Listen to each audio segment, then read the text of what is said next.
uTata is a July baby. Kodwa ke before I could go on uTata, if you were to allow me maybe to remove the mask, because at least when you have your mask on, ngikwazi uthetha kahle, if you allow me to, please. I should not pull our president, uTata Ramaphosa. So it's easier to take it out than put it on. Thank you. It's a difficult one. It's a very difficult one. But one thing that I think all of us must accept and acknowledge is the seed uTata wanted to plant. He wished to plant a seed in his people, in his society, of core human values. uTata was a champion of human values. You never know, Uguti, was it because of the upbringing? Because the values we carry in our system, in our DNA, are inherent. Some of them we acquire in our environments. Some of them are more instinctive because they had been implanted in us as we were growing up. The element of respect, humility, whatever, all the core human values you have as an individual, as a human being, most of them had been given to you or taught by the ones you grew around, or even your parents. So uTata was trying to give birth to a nation with great human values. That there's plenty of them. But unfortunately, along the way, because there was no reinforcement, there was no emphasis, there was no keep pushing and pushing on them, along the way, some of them got lost. So the July month, in my opinion, in honor of uTata, it's about taking care of one another. uTata was very compassionate. And compassion should be one of the core human values we carry. uTata was dignified, he was respecting, he was honest. These are all core human values that I think there's even 200 you can pull. And ask yourself, Mina, where do I fall? Even reliability is a core human value. How much confidence do people have in relying in you? Is your word bankable? What you said, can we trust you? But that can only happen if you have these core human values. So to me, I regard him as a champion. But above things that you and I could see, there was the issue, which it comes a long way.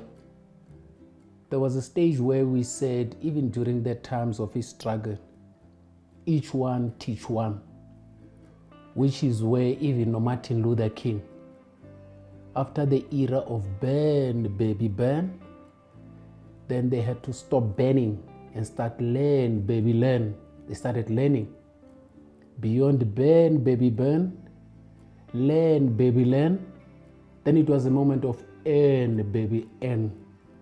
So the era of burning, of defiance, was transformed into an era of learning. Learn, baby, learn. Each one teach one. So we were in a period of riots where we were defiant and we rendered the government, the country, ungovernable. As soon as we were done with that, then we had to transcend to the era of learning.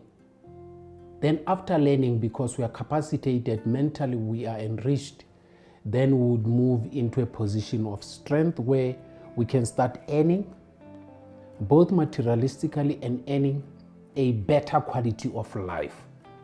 So I think, in a way, in terms of stages of how our society needs to transform, we need to unlearn the burn stage and start inculcating a culture of learning.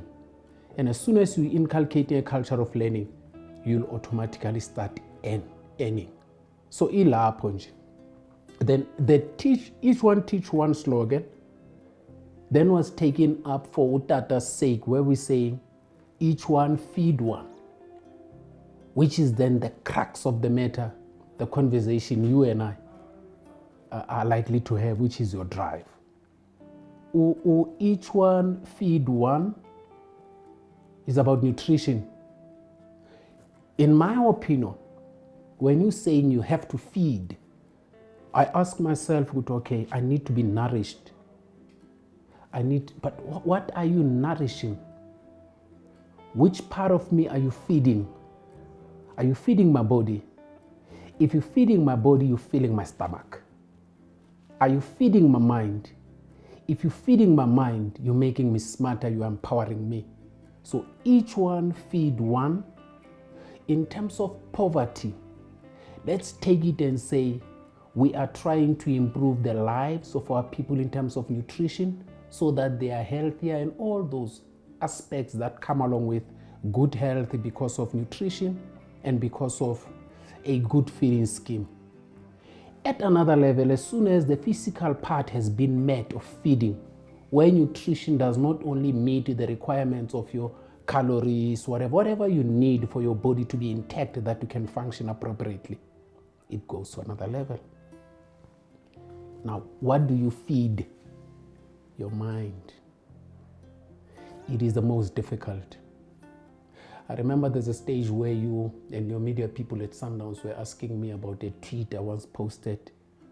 And the tweet was going, breakfast time, you feed your stomach. Beautiful bacon. And in that bacon, by the way, there's two scenarios about bacon and egg breakfast, where there's an element of participation, engagement, and commitment. In that breakfast table, as you have in that bacon and egg, with the egg, the chicken participated by donating the egg. But the pig was committed by offering its life for you to enjoy bacon. Both are in the breakfast bowl to nourish your body. But the level of commitment from the pig for offering its bacon is higher than the level of commitment of the chicken in offering the egg. So we have to make that conscious choice to say, I am prepared to have a commitment of a pig in a breakfast scenario to serve my people so that I can feed them. It should not only be the commitment of just participating and engaging. If you engage at a level of donating an egg, it is not the same as a commitment of contributing bacon in the scenario of breakfast of bacon and egg. In that breakfast, you get nourished, your body gets looked after, you get stronger, you're okay. Same like our kids, you must have your veggies, just spinach, but what do you feed your mind? If we can take a conscious decision that as I feed my stomach, I must feed my mind, we shall become a better people. There's a guy, I think he's French, but let me not go to the space of the French people and concentrate on uTata. uTata coming from humble beginnings, rural background, and it is actually there where you get core human values, where you are taught the essence of life, where life presents itself raw as is, dry as is, because you come from areas that have nothing. When you come from a background of not having anything, and then you get to a position of privilege where there's something, and you do not forget that it is painful not to have anything, you then respect the position of privilege. If you are from a position of underprivilege, as soon as you ascend the stage of privilege, you respect the underprivileged because you know how it feels. There's a benefit of uTata coming from there. Not too many people understand how it is to have nothing because they've never tasted the smell of hunger. But those who are from poverty, when they get privileged, they would never want to see a hungry kid because they know how it feels.